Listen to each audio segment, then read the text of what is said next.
Very good morning, students. I hope you all are healthy and safe, and not very much, but enjoying little bit of the virtual classroom studies that are going on. So let us start today with the next topic.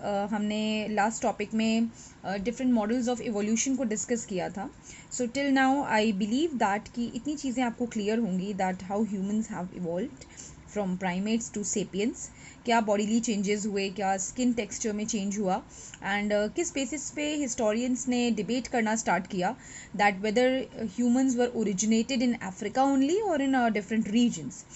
अब एक interesting चीज़ समझ में आई इस पूरे evolution pattern में that a mechanism has worked and has help the human beings. जब हम होमोज से होमो इरेक्टस, हैबिलिस या सेपियंस के इवोल्यूशन की बात करते हैं तो ये चीज़ समझ में आने लगी कि somehow there is a mechanism that has worked very efficiently, जिससे ह्यूमन खुद से इवॉल्व होने में बहुत ज़्यादा हेल्पफुल फील कर पाते हैं.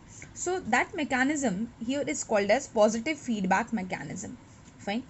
पॉजिटिव फीडबैक मैकेनिज्म का मतलब है feedback that means whatever that input is given, जिसके रिटर्न में आपको क्या मिल रहा है उसको आप फीडबैक यहाँ कहते हैं. So the feedback is coming positive. For example, like if I am teaching you something right now, तो आप as a feedback मुझे assignment complete करके दें. So maybe the question if I give you on positive feedback mechanism itself, और अगर आपको ये answer खुद से लिखना हो और आप खुद से मुझे कंप्लीट करके दें एंड प्लस आपका आंसर सही भी हो तो देन आई विल से कि माई फीडबैक वॉज पॉजिटिव. तो बच्चों ने पॉजिटिव फीडबैक दिया है. सो ह्यूमन्स के लिए भी this process works like a miracle. Fine.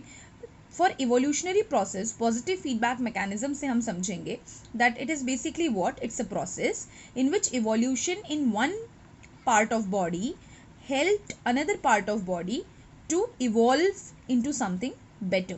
Fine. So जब एक बॉडी पार्ट का evolution, for example bipedalism enabled the humans to create tools. जैसे ह्यूमन बाईपेडल हुआ उसके हाथ फ्री हो गए. Fine. So his hands became free. Thus he could carry tools easily, he could carry infants and a lot of objects. सो एक tool को बनाने के लिए उसको जो नेसेसरी ऑब्जेक्ट्स की ज़रूरत थी that all became very easy for the human being. Because वो बाईपेडल हुआ दैट इज़ वाई उसका पोस्चर अपराइट हो गया.